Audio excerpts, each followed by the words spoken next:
कहानी की शुरुआत में पृथ्वी पर जनसंख्या बहुत ज्यादा बढ़ जाती है, इसलिए कुछ लोगों को एक नए ग्रह होमस्टेड सेकंड पर बसाने के लिए एक स्पेसशिप अवलोन भेजा जाता है। इस जहाज में 5000 यात्री और 258 क्रू मेंबर होते हैं और यह यात्रा 120 साल लंबी होती है। सभी यात्री ऑटो पायलट मोड में गहरी नींद यानी हाइबरनेशन में होते हैं ताकि वे जीवित रह सके। इस यात्रा के दौरान जहाज एक उल्का पिंडों की बेल्ट से टकरा जाता है, जिससे जहाज को नुकसान पहुंचता है। जहाज खुद को ठीक कर लेता है, लेकिन जिम नाम के एक यात्री का हाइबरनेशन पॉड खराब हो जाता है और उसे समय से 90 साल पहले जगा दिया जाता है। जब वह जागता है तो जहाज का आर्टिफिशियल इंटेलिजेंस उसे बताता है कि उसकी यात्रा पूरी हो चुकी है और अगले 4 महीने वह बाकी यात्रियों के साथ शिप पर बिता सकता है। जिम को यह भी बताया जाता है कि वह इंजीनियरिंग विभाग का एक मेंबर है। अगले दिन जिम बाकी यात्रियों से मिलने के लिए तैयार होता है, लेकिन उसे वहाँ पर कोई और इंसान नजर नहीं आता। वह पूरे जहाज में लोगों को ढूंढता है, लेकिन हर जगह सन्नाटा पसरा होता है। जब वह कमांड सेंटर में पहुंचता है तो वहाँ भी उसे कोई नहीं मिलता। फिर वह ऑब्जर्वेटरी में जाकर सच्चाई का पता लगाता है कि उसने अभी सिर्फ 30 साल की यात्रा पूरी की है और होमस्टेड सेकंड तक पहुंचने में अभी 90 साल बाकी है। यह जानकर जिम घबरा जाता है कि वह अकेला ही इतनी जल्दी क्यों जाग गया। फिर वह जहाज बनाने वाली कंपनी को एक वॉइस मैसेज रिकॉर्ड करके भेजता है, लेकिन उसे पता चलता है कि यह संदेश पृथ्वी तक पहुंचने में 19 साल और जवाब आने में 36 साल लगेंगे, यानी कुल उसे 55 साल इंतजार करना होगा। यह सोचकर वह बहुत दुखी हो जाता है और उसकी आंखों में आंसू आ जाते हैं। फिर वह अपने केबिन की तरफ लौटने लगता है। तभी रास्ते में उसे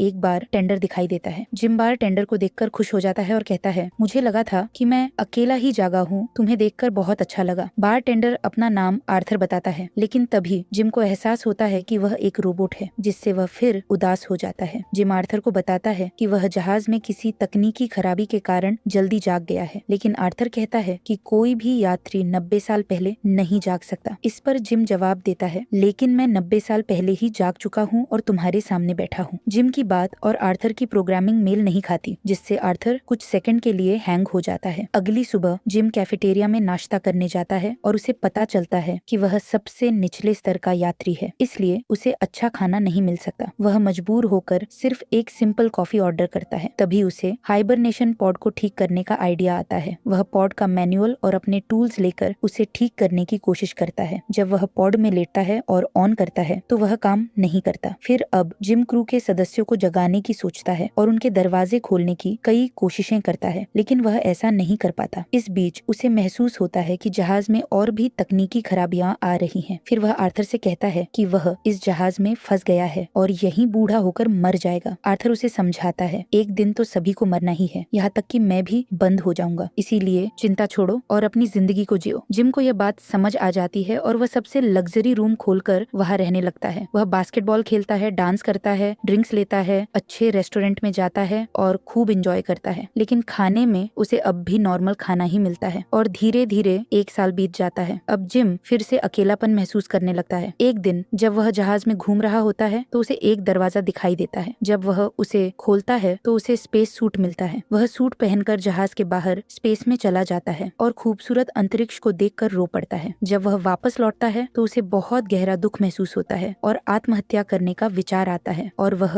बिना स्पेस सूट के बाहर जाने की सोचता है, लेकिन ऐन वक्त पर खुद को रोक लेता है और घबराकर वापस अंदर भाग आता है। तभी अचानक उसकी नजर एक लड़की पर पड़ती है। लड़की का नाम अरोड़ा होता है। जिम उसकी खूबसूरती को देखकर ठहर जाता है और उसके बारे में जानने के लिए जहाज की जानकारी निकालता है। तब उसे पता चलता है कि अरोड़ा एक राइटर है। फिर उसकी नजर हाइबरनेशन पॉड के मैनुअल पर पड़ती है। अब उसके मन में अरोड़ा को जगाने का विचार आता है, लेकिन उसकी अंतरात्मा उसे ऐसा करने से रोकती है। फिर भी वह अपनी दाढ़ी काटता है, टूल बॉक्स लेता है और अरोड़ा के पॉड का फ्यूज उड़ा देता है। इससे अरोड़ा जाग जाती है। जिम जल्दी से अपना सामान समेटकर अपने रूम में चला जाता है और मैनुअल को छुपा देता है। वह बहुत घबराया हुआ होता है, लेकिन खुद को संभालता है और सेंटर हॉल की ओर चला जाता है। अब अरोड़ा उससे मिलती है और घबराकर पूछती है, यहाँ क्या हो रहा है? यात्रियों के जागने से 1 महीना पहले क्रू के सदस्यों को जाग जाना चाहिए था, लेकिन यहाँ कोई भी नहीं दिख रहा। फिर जिम उसे ऑब्जर्वेटरी में ले जाकर सारी सच्चाई बताता है कि अभी 79 साल की यात्रा बाकी है और क्रू के कमरे सील है, जिन्हें खोलने की उसने हर कोशिश कर ली है, लेकिन वह असफल रहा। अरोड़ा उससे पूछती है, तुम कब जागे? जिम जवाब देता है, 1 साल और 3 हफ्ते पहले। यह सुनकर अरोड़ा डर जाती है और फिर से अपने पॉड में जाने के लिए भागती है, लेकिन जिम उसे पकड़कर समझाने की कोशिश करता है और उसको बताता है कि हाइबरनेशन पॉड हमें दोबारा सुला नहीं सकते, वे सिर्फ हमें नींद की स्थिति में ही बनाए रख सकते हैं। असली हाइबरनेशन से पहले जो प्रक्रियाएं हुई थी वह यहाँ पर संभव नहीं है। अरोड़ा कहती है कोई ना कोई रास्ता जरूर होगा। फिर वह जिम को गुड नाइट बोलकर अपने कमरे में चली जाती है। फिर जिम आर्थर के पास जाता है और उससे वादा लेता है कि वह अरोड़ा को कभी नहीं बताएगा कि उसे जिम ने जगाया है। अगली सुबह अरोड़ा इंफॉर्मेशन सेंटर जाकर हाइबरनेशन पॉड्स के बारे में जानकारी मांगती है, लेकिन कोई मदद नहीं मिलती। तभी जिम आता है और उसे कैफेटेरिया में नाश्ते के लिए ले जाता है। जिम हमेशा की तरह साधारण पनीर का नाश्ता करता है, लेकिन अरोड़ा गोल्ड क्लास की यात्री होने के कारण उसे एक शानदार नाश्ता मिलता है। जब उसे पता चलता है कि जिम पिछले 1 साल से सिर्फ यही साधारण खाना खा रहा है, तो वह अपने हिस्से का अच्छा नाश्ता भी उसके लिए ले लेती है। तभी अरोड़ा कहती है हमें वापस सोने का कोई ना कोई तरीका जरूर निकालना चाहिए, लेकिन जिम जवाब देता है मैंने 1 साल में सब कुछ ट्राई कर लिया, कोई तरीका नहीं है। अरोड़ा उसकी बात सुनकर सीधा हॉस्पिटल जाती है और सारी मेडिसिन चेक करती है, लेकिन वहाँ भी उसे कुछ नहीं मिलता। फिर वह क्रू के चैम्बर खोलने की हर कोशिश करती है, लेकिन वह भी सफल नहीं होती। इस बीच जिम देखता है कि जहाज में और भी खराबियां आ रही हैं। अब अरोड़ा अपनी बायोग्राफी लिखने लगती है और शुरुआत अपनी स्पेस जर्नी से करती है। फिर वह जिम का इंटरव्यू भी लेती है। जब जिम उससे पूछता है कि तुम यह क्यों लिख रही हो, तो अरोड़ा कहती है तुम इतिहास के पहले हाइबरनेशन पॉड फेलियर के केस हो। फिर वह जिम से पूछती है तुमने पृथ्वी क्यों छोड़ी। जिम जवाब देता है पृथ्वी पर अगर कोई चीज खराब हो जाती थी तो लोग उसे बदल देते थे और मैं एक मैकेनिक हूँ, मुझे चीजों को ठीक करना पसंद है। मैं इस नए ग्रह पर अपने हाथों से अपना घर बनाना चाहता था और एक नई शुरुआत करना चाहता था। फिर जिम अरोड़ा से पूछता है तुमने क्यों आने जाने का टिकट लिया। अरोड़ा बताती है मैं यहाँ की कॉलोनी में 1 साल रहकर वापस पृथ्वी जाना चाहती थी। मैं पहली लेखिका होती जो दूसरी दुनिया जाकर वापस आती और एक अनोखी कहानी लिखती, लेकिन अब यह संभव नहीं है। यह कहते हुए वह उदास हो जाती है। फिर दोनों सोचते हैं कि इस जहाज में वे और क्या कर सकते हैं। फिर जिम उसे आर्थर से मिलवाता है और वे दोनों बास्केटबॉल खेलते हैं, डांस करते हैं, मूवी देखते हैं और खूब एंजॉय करते हैं। एक दिन जब वे आर्थर के पास ड्रिंक ले रहे होते हैं तो अरोड़ा को अचानक एहसास होता है कि इस जहाज पर उसकी जिंदगी बर्बाद हो गई है। यह सोचकर वह उदास होकर वहाँ से चली जाती है। फिर जिम उसे खुश करने के लिए एक खास तोहफा बनाता है। वह एम्पायर स्टेट बिल्डिंग का एक छोटा मॉडल बनाता है। जब अरोड़ा उसे देखती है तो बहुत खुश हो जाती है। कुछ दिनों बाद जिम अरोड़ा को डिनर डेट के लिए पूछता है और अरोड़ा हाँ कह देती है। शाम को दोनों खूबसूरती से तैयार होकर आर्थर के पास जाते हैं और ड्रिंक लेते हैं। इसके बाद वे रेस्टोरेंट में डिनर करते हैं। डिनर के दौरान अरोड़ा अपने अतीत के बारे में बात करते हुए उदास हो जाती है। तभी जिम उसे एक सरप्राइजेस देने के लिए स्पेस सूट चैम्बर में ले जाता है। फिर वह खुद स्पेस सूट पहन लेता है और अरोड़ा से भी पहनने को कहता है। अरोड़ा अपनी ड्रेस उतारकर स्पेस सूट पहनती है और जिम के साथ जहाज से बाहर स्पेस में चली जाती है। अंतरिक्ष का खूबसूरत का नजारा देखकर अरोड़ा भावुक हो जाती है और फिर जब वे वापस आते हैं तो अरोड़ा जिम को किस कर लेती है। इसके बाद वह जिम के साथ उसके कमरे में जाती है और दोनों एक दूसरे के करीब आ जाते हैं।